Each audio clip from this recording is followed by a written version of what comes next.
കഴിഞ്ഞ പ്രാവശ്യം നിർത്തിയ ഭാഗത്ത് നിന്ന് ബാക്കി നമ്മൾ കഴിഞ്ഞ പ്രാവശ്യം നമ്മൾ കേട്ടത് സ്വധർമാനുഷ്ഠാനത്തിലൂടെ അർത്ഥകാമങ്ങൾ അനായാസമായി ലഭിക്കും എന്ന് മാത്രമല്ല, സ്വധർമ്മം കൃത്യമായിട്ട് അനുഷ്ഠിക്കുന്ന ഒരാൾ ഏത് മേഖലയിലാണോ നിലകൊള്ളുന്നത് ആ മേഖലയിൽ താനുമായിട്ട് ബന്ധപ്പെടുന്ന എല്ലാവർക്കും പ്രിയങ്കരരായി ഭവിക്കും എന്നും ആണ് കേട്ടത്. ഈ മുന്നിൽ നമുക്ക് ബാക്കി കേൾക്കാം. പ്രജകളൊക്കെയും അങ്ങയെ സ്നേഹിക്കുകയും ബഹുമാനിക്കുകയും ചെയ്യും.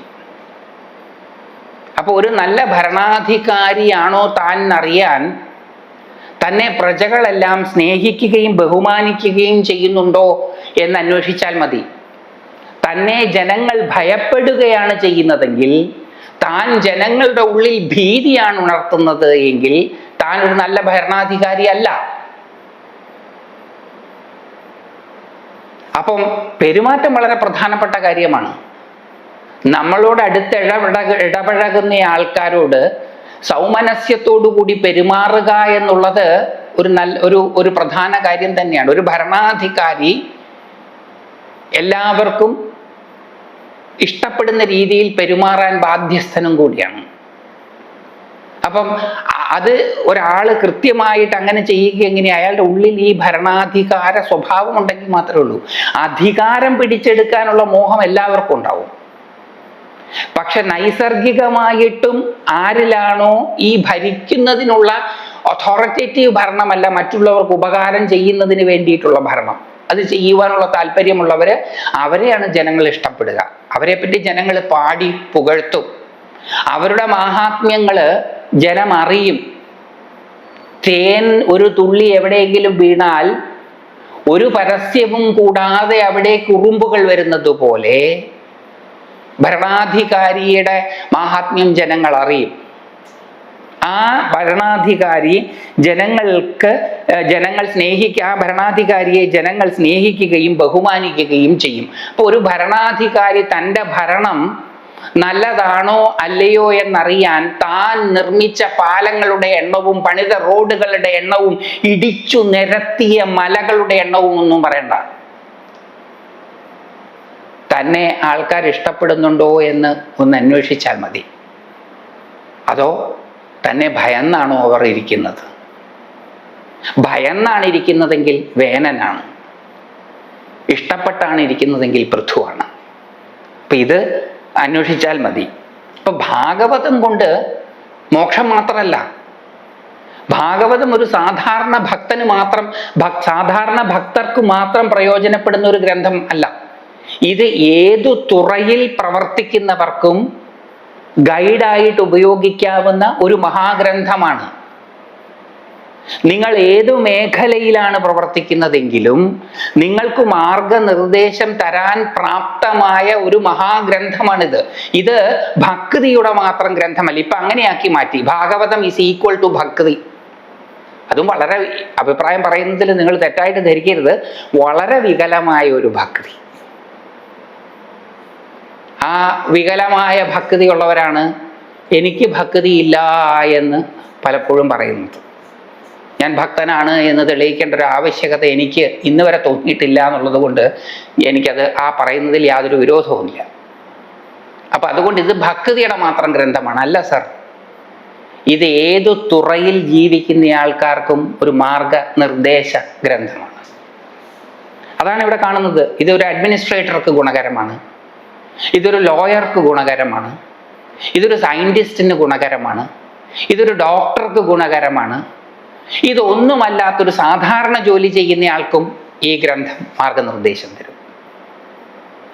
ഇത് ധർമാർത്ഥ കാമങ്ങളിലൂടെ മോക്ഷത്തിലേക്ക് കൊണ്ടെത്തിക്കുന്ന ഒരു മഹനീയ ഗ്രന്ഥമാണ്. അപ്പൊ തുടരുകയാണ് ഭഗവാൻ. പ്രജകളൊക്കെയും അങ്ങയെ സ്നേഹിക്കുകയും ബഹുമാനിക്കുകയും ചെയ്യും. അങ്ങനെ രാജ്യം ഭരിച്ചു കൊണ്ടിരിക്കുന്ന വേളയിൽ, നമ്മളിത് പല പ്രാവശ്യം ഇതിനു മുമ്പ് പറഞ്ഞിട്ടുള്ളതാണ്, ആ പറഞ്ഞിട്ടുള്ളതിന് ഇപ്പം ഭാഗവതം അംഗീകാരം കൂടി തരികയാണ്.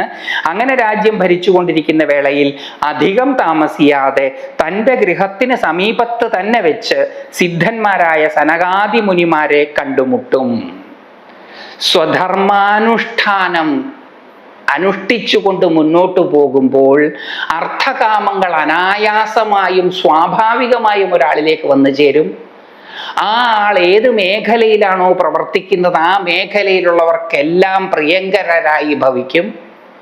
അത് മാത്രമല്ല, അങ്ങനെ തുടർന്ന് മുന്നോട്ട് പോകുമ്പോൾ തൻ്റെ ഗൃഹത്തിന് സമീപത്തു വെച്ച് തന്നെ, തൻ്റെ പ്രവർത്തന മേഖലയ്ക്കകത്ത് നിന്ന് തന്നെ, തീർത്ഥാടനത്തിനൊന്നും പോകണ്ട, മഹാഗുരുക്കന്മാരെ അന്വേഷിച്ച് തണുത്തുറഞ്ഞു കിടക്കുന്ന മാമലകളിലേക്ക് പ്രയാണം ചെയ്യണ്ട. നിങ്ങൾ ഏത് മേഖലയിലാണോ ഇതനുസരിച്ച് പ്രവർത്തിക്കുന്നത് ആ മേഖലയിൽ വെച്ച് നിങ്ങൾ സനകാദി സിദ്ധന്മാരെ കണ്ടുമുട്ടും. സ്വഭാവാനുസൃതമായ പ്രധാന ധർമ്മവും അനുബന്ധ ധർമ്മങ്ങളെയും പരിപോഷിപ്പിക്കുന്ന രീതിയിലുള്ള പ്രവൃത്തി ശാസ്ത്രത്തിൽ നിന്നറിഞ്ഞ് അത് സജ്ജന സമ്മതവും കൂടി കേട്ട് മനസ്സിലാക്കി അനുവർത്തിച്ചാൽ അർത്ഥകാമങ്ങൾ അനായാസമായി സ്വാഭാവികമായും വന്നു ചേരും, എല്ലാവർക്കും പ്രിയങ്കരരായി ഭവിക്കും. അങ്ങനെ ജീവിതം മുന്നോട്ട് പോകുന്ന സമയത്ത് പ്രവർത്തന മേഖലയ്ക്കകത്ത് നിന്ന് തന്നെ, അകത്ത് വെച്ച് തന്നെ ഗൃഹത്തിന്, അതുകൊണ്ടാണ് തൻ്റെ ഗൃഹത്തിന് സമീപത്ത് നിന്ന് എന്ന് പറഞ്ഞത്. ദൂരെ എവിടെയും പോണ്ട, തീർത്ഥാടനമൊന്നും നടത്തണ്ട, വനമേഖലകളിൽ ഉള്ള ആശ്രമങ്ങളിൽ അന്തര്യോഗത്തിനും ഒന്നും പോണ്ട. അവരവരുടെ പ്രവർത്തന മേഖലയുടെ സമീപത്ത് തന്നെ വെച്ച് സിദ്ധന്മാരായ സനകാദി മുനിമാരെ കണ്ടുമുട്ടും. അവർ അങ്ങേക്ക് മോക്ഷധർമ്മം ഉപദേശിച്ചു തരും. ഒരു പൂവ് വിടരുന്നത് പോലെ, ഒരു പഴം പഴുക്കുന്നത് പോലെ, ഒരു ഇല കൊഴിയുന്നത് പോലെ, മഞ്ഞ് ഒഴുകുന്നത് പോലെ സ്വാഭാവികമായ ഒരു പ്രക്രിയയാണ് ആധ്യാത്മികമായ കാര്യം. സ്വധർമ്മം എന്താണെന്ന് കണ്ടെത്തുക, അതിന് നമ്മുടെ അനാദര യോഗം സഹായിക്കും. ആ ധർമ്മം അനുവർത്തിക്കുവാൻ ഇവിടെ ശാസ്ത്രങ്ങൾ സഹായിക്കും, ശാസ്ത്രങ്ങളെ അറിഞ്ഞവരുടെ വാക്കുകൾ സഹായിക്കും. ഈ സഹായങ്ങളോടുകൂടി സ്വധർമാനുഷ്ഠാനത്തിലൂടെ അർത്ഥകാമങ്ങൾ കിട്ടും, സന്തോഷവും സമാധാനവും ജീവിതത്തിലുണ്ടാകും. അങ്ങനെ മുന്നോട്ട് പോകുന്ന സമയത്ത് പ്രവർത്തന മേഖലയ്ക്കകത്ത് നിന്നോ അടുത്ത് നിന്നോ സിദ്ധന്മാരായിട്ടുള്ള മഹാപുരുഷന്മാരെ കണ്ടെത്താൻ സാധിക്കും. അവർ മോക്ഷധർമ്മം ഉപദേശിച്ചു തരും. അപ്പോഴേ ഇത് മനസ്സിലാവുകയുള്ളൂ. ജീവിതാനുഭവങ്ങളിലൂടെ കടന്നുപോയാൽ മാത്രമേ മോക്ഷത്തിൻ്റെ പ്രാധാന്യം മനസ്സിലാവുകയുള്ളൂ. ജീവിതാനുഭവങ്ങൾ ഇല്ലാത്ത ഒരാൾക്ക് മോക്ഷം എളുപ്പമല്ല, മനസ്സിലാവുകയില്ല. താൻ കെട്ടപ്പെട്ടു കിടക്കുകയാണ് എന്നറിയാത്ത ഒരാളെ സംബന്ധിച്ചിടത്തോളം ബന്ധന വിമുക്തി എന്നൊക്കെ പറയുന്നത് വെറും ആലങ്കാരികമായ വാക്കുകൾ മാത്രമാണ്. നമ്മുടെ കെട്ടുപാടുകൾ എന്താണ് എന്ന് മനസ്സിലാകാതെ കെട്ടുകൾ അഴിക്കുക എന്നുള്ളത് തികച്ചും അസാധ്യമായ കാര്യങ്ങളും കൂടിയാണ്.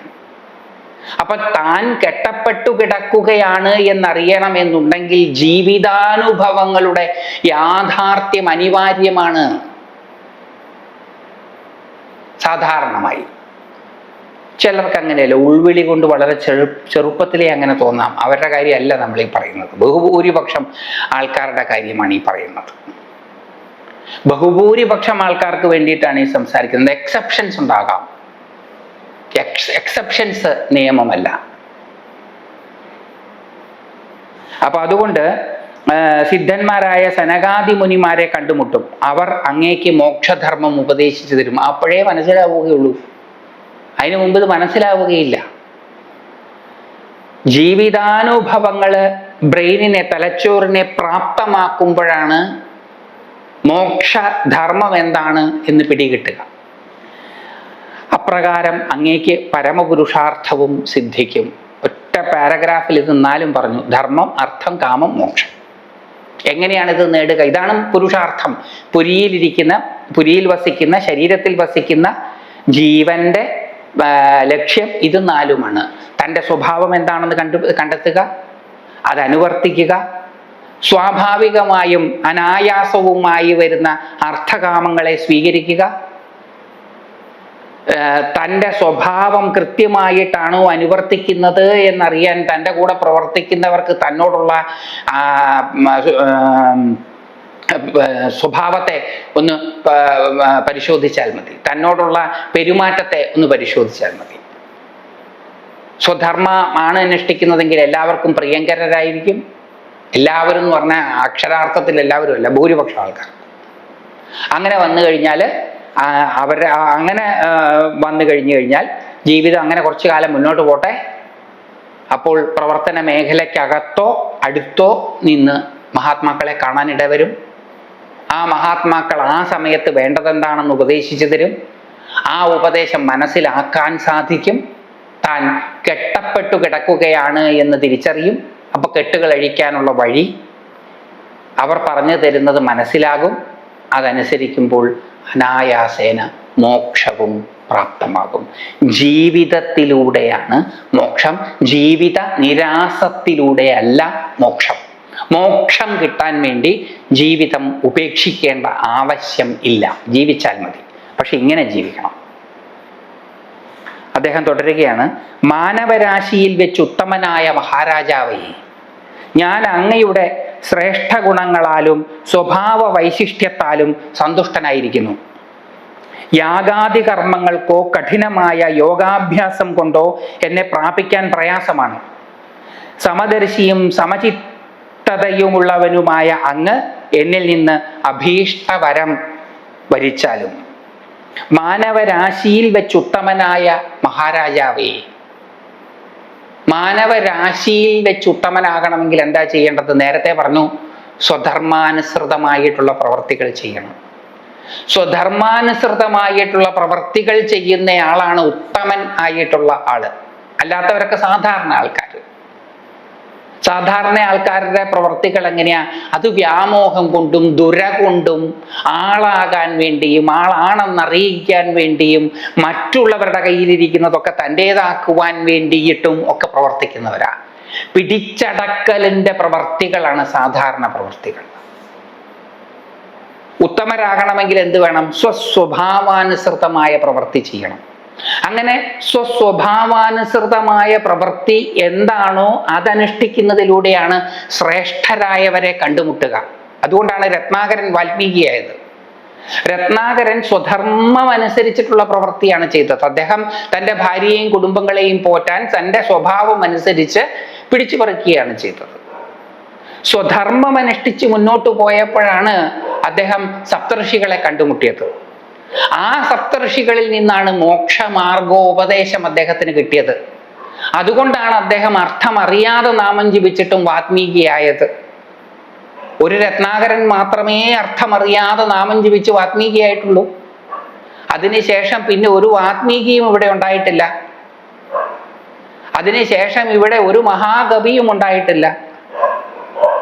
ഇപ്പോഴത്തെ നാമം ജപിക്കുന്നവർ അനവധി ഉണ്ടായിട്ടും വാത്മീകികളും മഹാകവികളും ഉണ്ടാകാത്തത്. രത്നാകരൻ ആ നാമജപം പ്രയോജനപ്രദമായി തീർന്നത് സ്വധർമ്മമനുസരിച്ച് ജീവിതം മുന്നോട്ട് കൊണ്ടുപോയത് കൊണ്ടാണ്. സ്വധർമ്മം നല്ലതാണോ ചീത്തയാണോ നോക്കേണ്ട ആവശ്യമില്ല.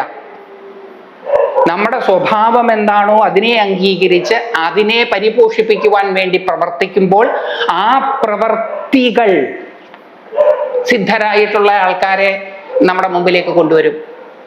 ആ സിദ്ധന്മാരായിട്ടുള്ള ആൾക്കാരുമായിട്ട് സംവാദം ഉണ്ടാകുമ്പോൾ ചില തിരിച്ചറിവുകൾ ഉണ്ടാവുകയും ആ തിരിച്ചറിവുകൾക്കനുസരിച്ച് പിന്നീട് പ്രവർത്തിക്കുമ്പോൾ നമ്മൾ ഉയർന്ന തലങ്ങളിലേക്ക് എത്തുകയും ചെയ്യും. അല്ലാതെ രത്നാകരൻ നാമം ജപിച്ചു, അതുകൊണ്ട് ഞാനും നാമം ജപിക്കാം എന്ന് വിചാരിച്ച് നാമം ജപിക്കുന്നത് കൊണ്ട് ആത്മീയയാവുകയൊന്നുമില്ല. അപ്പൊ നാമജപം രത്നാകരന് ഫലിക്കാൻ കാരണമായത് സ്വധർമ്മം അനുഷ്ഠിച്ച് മുന്നോട്ട് കൊണ്ടുപോകുന്നതിൻ്റെ ഇടയിലാണ് ഈ സപ്തർഷികളിൽ നിന്നത് കേട്ടത് എന്നുള്ളത് കൊണ്ടാണ്. അപ്പൊ സ്വധർമാനുഷ്ഠാനമില്ലാത്ത ഒരാൾക്ക് ഇതുകൊണ്ടൊന്നും ഒരു പ്രയോജനവും ഉണ്ടാവുകയില്ല. അത് ഞാനിത് പറയുമ്പം എന്നോട് വെറുതെ ബഹളം വെച്ചും കെറുവിച്ചിട്ടും കാര്യമില്ല. കാരണം അങ്ങനെ ആയിരുന്നുവെങ്കിൽ അതിനുശേഷം എന്തുകൊണ്ടാണ് ഒരാൾ ഉണ്ടാകാതിരുന്നത്? അപ്പം സ്വധർമാനുഷ്ഠാനം വളരെ പ്രധാനപ്പെട്ട ഒരു ഘടകമാണ് ആധ്യാത്മിക യാത്രയിൽ വളരെ പ്രധാനപ്പെട്ട ഒന്നാണ് ധർമ്മം. ധർമ്മത്തിന്റെ അടിത്തറയിലല്ലാതെ അർത്ഥകാമ മോക്ഷങ്ങൾക്ക് നിലനിൽപ്പില്ല. അപ്പൊ സ്വധർമ്മം അനുഷ്ഠിക്കണം, സ്വധർമ്മം കണ്ടെത്തി അനുഷ്ഠിക്കണം. അതനുഷ്ഠിച്ച് മുന്നോട്ട് പോകുന്ന സമയത്ത് നാമജപമാണെങ്കിൽ നാമജപം, മന്ത്രജപമാണെങ്കിൽ മന്ത്രജപം, പ്രാണായാമാദികളാണെങ്കിൽ അതൊക്കെ നമുക്ക് വന്നു ചേർന്നുകൊള്ളും. അതിൻ്റെ പുറകെ ഒന്നും ഈ ഭ്രമിച്ചോടേണ്ട ആവശ്യകതയില്ല. ഭാരതീയ സംസ്കൃതി വളരെ കൃത്യമായിട്ടാണ് ഈ പറയുന്നത്. ജീവിക്കാനാണ് ഈ പറയുന്നത്.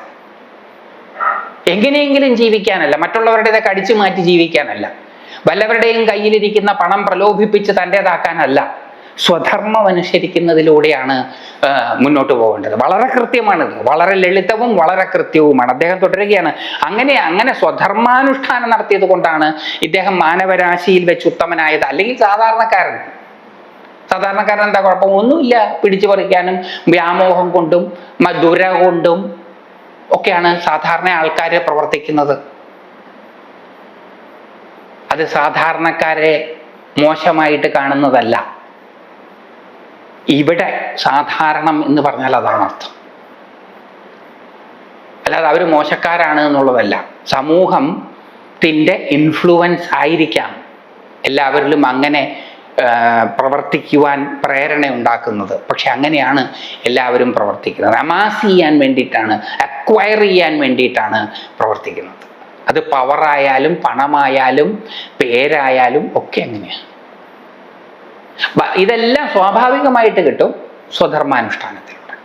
അങ്ങനെ സ്വധർമാനുഷ്ഠാനത്തിലൂടെ ഇത് കിട്ടുന്നയാളാണ് മാനവരാശിയിൽ വെച്ച് ഉത്തമനായ ആകുന്നത്. അപ്പം മാനവരാശിയിൽ വെച്ച് ഉത്തമനായ മഹാരാജാവേ, ഞാൻ അങ്ങയുടെ ശ്രേഷ്ഠ ഗുണങ്ങളാലും സ്വഭാവ വൈശിഷ്ട്യത്താലും സന്തുഷ്ടനായിരിക്കുന്നു.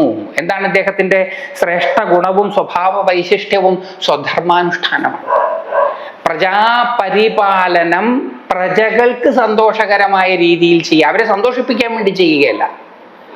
തൻ്റെ സ്വഭാവമാണ് അനുസരിക്കുന്നത് എന്നുള്ളത് കൊണ്ട് അവർക്ക് സന്തോഷം ഉണ്ടാവുകയാണ് ചെയ്യുന്നത്. രണ്ടും തമ്മിൽ വ്യത്യാസമുണ്ട്. നിങ്ങളെ സന്തോഷിപ്പിക്കുവാൻ വേണ്ടി ഞാൻ പ്രവർത്തിക്കുന്നതും എൻ്റെ പ്രവൃത്തി നിങ്ങളിൽ സന്തോഷം ഉണ്ടാക്കുന്നതും രണ്ടാണ്. അപ്പൊ ഇദ്ദേഹം സന്തോഷിപ്പിക്കാൻ വേണ്ടിയിട്ടല്ല ചെയ്തത്, മറിച്ച് ഇദ്ദേഹത്തിന്റെ പ്രവൃത്തികളിൽ മറ്റുള്ളവർക്ക് സന്തോഷം ഉണ്ടാവുകയാണ് ചെയ്തത്. അതാണ് ഇദ്ദേഹത്തിന്റെ സ്വഭാവ വൈശിഷ്ട്യം. അതാണ് ഇദ്ദേഹത്തെ അസാധാരണക്കാരനാക്കി മാറ്റുന്നത്. സ്വഭാവ വൈശിഷ്ട്യത്താലും സന്തുഷ്ടനായിരിക്കുന്നു. യാഗാദി കർമ്മങ്ങൾ കൊണ്ടോ കഠിനമായ യോഗാഭ്യാസം കൊണ്ടോ എന്നെ പ്രാപിക്കാൻ പ്രയാസമാണ്. യാഗാദി കർമ്മങ്ങൾ കൊണ്ടോ, ഇന്നത്തെ കാലത്ത് യാഗങ്ങളാണ്, എത്ര യാഗങ്ങളാണ്. ഇത് മുഴുവനും അതിൻ്റെ വഴിപാട് ലിസ്റ്റ് എന്നൊക്കെ അതിനെ വിളിക്കാൻ പാടുണ്ടോ എന്നുള്ളത് ചോദ്യം ചെയ്യപ്പെടേണ്ടത് തന്നെയാണ്. അതിൻ്റെ വില പട്ടിക അതാണ് കൃത്യമായിട്ടുള്ളത്. വഴിപാട് ലിസ്റ്റ് ഒന്നുമല്ലത്, അത് വില പട്ടിക. അത് സാധാരണ ഒരാൾ അയാളുടെ സ്വഭാവത്തെ, അയാളുടെ പ്രവർത്തികളെ പ്രേരിപ്പിക്കുന്ന ഘടകങ്ങളെ ഒന്നും തിരിച്ചറിയാൻ പറ്റാത്തത് കൊണ്ട് പലതരത്തിലുള്ള പ്രേരണകൾക്കും വിധേയരായി ജീവിക്കുകയാണ്. അവരുടെ ആഗ്രഹങ്ങളെ പ്രലോഭനത്തിലൂടെ സാധിച്ചു കൊടുക്കുമെന്ന് പറഞ്ഞ് പണം പറ്റിക്കുന്നത്, അത് വഴിപാടല്ല. വഴിപാടെന്ന് പറഞ്ഞാൽ വഴി പോലെ പാടുപെട്ടുണ്ടാക്കുന്നത് ത്യാഗം ചെയ്യുന്നതാണ് വഴിപാട്. തൻ്റേതായി മാറേണ്ടതിനെ തൻ്റേതല്ല എന്ന് കരുതുന്നതാണ് വഴിപാട്. അത് വഴി പോലെ പാടുപെട്ടുണ്ടാക്കിയത് അത് തൻ്റേതാകേണ്ടതാണ്. അതിനെ ദാനം ചെയ്യുന്നതാണ് വഴിപാട്. അപ്പം ഈ ലിസ്റ്റുകളിലൊക്കെ കാണുന്ന വഴിപാട് വിവരങ്ങൾ എന്നുള്ളത് വാസ്തവത്തിൽ ശരിയായിട്ടുള്ള കാര്യമല്ല, വില പട്ടിക എന്നാണ് അതിൻ്റെ അർത്ഥം. അതുകൊണ്ട് ഈ യാഗാദി കർമ്മങ്ങളെല്ലാം വില പട്ടികയാണ്. എല്ലാവരും ഭംഗിയായിട്ട് പറയും ലോക മംഗളാർത്ഥമാണ്, ലോക സമാധാനമാർത്ഥമാണ്. എത്രയോ യാഗങ്ങൾ ഇപ്പൊ കഴിഞ്ഞിരിക്കുന്നു. ലോകത്തൊരു സമാധാനവും ഉണ്ടാകുന്നതായിട്ട് നമ്മൾ കാണുന്നില്ല. ലോക സമാധാനാർത്ഥം, ലോക മംഗളാർത്ഥം നടത്തുന്ന ഓരോ യാഗങ്ങൾ കഴിയുമ്പോഴും ലോകത്തിൽ അമംഗളങ്ങൾ അനവധി സംഭവിച്ചു കൊണ്ടിരിക്കുമ്പോൾ ഈ വക കാര്യങ്ങൾ പുനഃപരിശോധനയ്ക്ക് വിധേയമാക്കേണ്ടതല്ലേ എന്നും നാം ചിന്തിക്കേണ്ടിയിരിക്കുന്നു. യാഗാദി കർമ്മങ്ങൾ കൊണ്ടോ കഠിനമായ യോഗാഭ്യാസം കൊണ്ടോ. അഭിനവഗുപ്തപാദര് പറയണത് ഈ കഠിനമായ യോഗാഭ്യാസ സാധന കായക്ലേശത്തിന് ഉതകുമെന്നുള്ളതല്ലാണ്ട് വേറെ ഒന്നിനും കൊള്ളുകയില്ല എന്നാണ് അദ്ദേഹത്തിന്റെ തന്ത്രാലോകം 4-ാമത്തെ അധ്യായത്തിൽ അദ്ദേഹം പറയുന്നത്. അഭിനവഗുപ്തപാദര് വളരെ കൃത്യമായിട്ടാണ് പറയുന്നത്, ഈ കഠിനമായ യോഗാഭ്യാസം കൊണ്ട് പ്രത്യേകിച്ച് ഒരു ഗുണവുമില്ല, അത് രോഗങ്ങൾക്കിടയാകും എന്ന് മാത്രമേ ഉള്ളൂ. പിന്നെ അദ്ദേഹം കുറച്ചും കൂടി മയപ്പെടുത്തി പറയുകയാണ്. അത് അദ്ദേഹം 4-ാം അധ്യായം സത്തർക്കത്തെ പറ്റി വിവരിക്കുന്ന അധ്യായം, ഇൻസൈറ്റിനെ പറ്റി പറയുന്ന അധ്യായമാണ്. അദ്ദേഹം പറയാണ് അതുകൊണ്ട് ചിലപ്പം ഒരു പക്ഷേ ഈ ഇൻസൈറ്റിന് അത് സഹായകരമായിരിക്കാം, അത്രേ പറയുന്നു. മയപ്പെടുത്തി പറയുന്നു, അദ്ദേഹം തന്നെ പറയുന്നുണ്ട്, ഞാൻ കുറച്ച് മയപ്പെടുത്തി പറയാം. അപ്പൊ കഠിനമായ യോഗാഭ്യാസം കൊണ്ടോ എന്നെ പ്രാപിക്കാൻ പ്രയാസമാണ്. പിന്നെ എന്നെ അനായാസമായിട്ട് പ്രാപിക്കുക എങ്ങനെയാ? ധർമാർത്ഥ കാമമോക്ഷങ്ങളിലൂടെ. അല്ലാതെ എന്നെ പ്രാപിക്കാൻ പ്രയാസമാണ്. ഈ വലിയ തുകയ്ക്ക് വഴിപാടുകൾ കഴിച്ചതുകൊണ്ട് ആഗ്രഹ പൂർത്തീകരണം ഉണ്ടാകുമെന്ന് ധരിക്കുന്നതും ചോദ്യം ചെയ്യപ്പെടേണ്ടതാണ്. അങ്ങനെ വിൽപ്പനച്ചരക്കാണോ ഈശ്വരാനുഗ്രഹം? അങ്ങനെ കാശ് കൊടുത്ത് വാങ്ങിക്കാൻ പറ്റുന്നതാണോ ഈശ്വരാനുഗ്രഹം? അതോ അത് നമ്മളിലേക്ക് മഴ പെയ്തിറങ്ങുന്നതുപോലെ പെയ്തിറങ്ങുകയാണോ വേണ്ടത്? എന്നെ പ്രാപിക്കാൻ പ്രയാസമാണ്.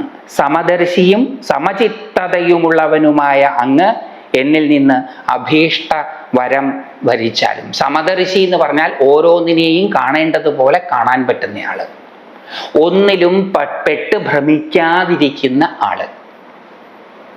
സമദർശിയും സമചിത്തതയുമുള്ള ആള്. സമചിത്തത എന്ന് പറഞ്ഞാൽ കരയില്ല ചിരിക്കില്ല എന്നുള്ളതല്ല, കരഞ്ഞാലും ചിരിച്ചാലും അതിലൊന്നും പെട്ടുപോകാതിരിക്കുന്നയാള് സമചിത്തത. സമചിത്തതയുമുള്ളവനുമായ അങ്ങ് എന്നിൽ നിന്ന് അഭീഷ്ടവരം സ്വീകരിച്ചാലും. അപ്പൊ ഏറ്റെടുത്ത കാര്യം പൂർത്തീകരിച്ചിട്ടില്ല അദ്ദേഹം, പക്ഷെ അദ്ദേഹത്തിന് പരമാത്മ ദർശനം ഉണ്ടാവുകയാണ്, അദ്ദേഹത്തിന് ഭഗവാൻ അനുഗ്രഹം കൊടുക്കുകയാണ്. അപ്പം ചെയ്യേണ്ട കാര്യങ്ങൾ കൃത്യമായി മനസ്സിലാക്കി ചെയ്യുവാൻ തൽപരരായിട്ടുള്ളവർക്ക് ഈശ്വരാനുഗ്രഹം അനായാസേന വന്നുകൊള്ളും എന്നും കൂടി വ്യാസഭഗവാൻ ഇവിടെ പറഞ്ഞു വയ്ക്കുകയാണ്. ബാക്കി നമുക്കിനി അടുത്ത പ്രാവശ്യം കേൾക്കാം.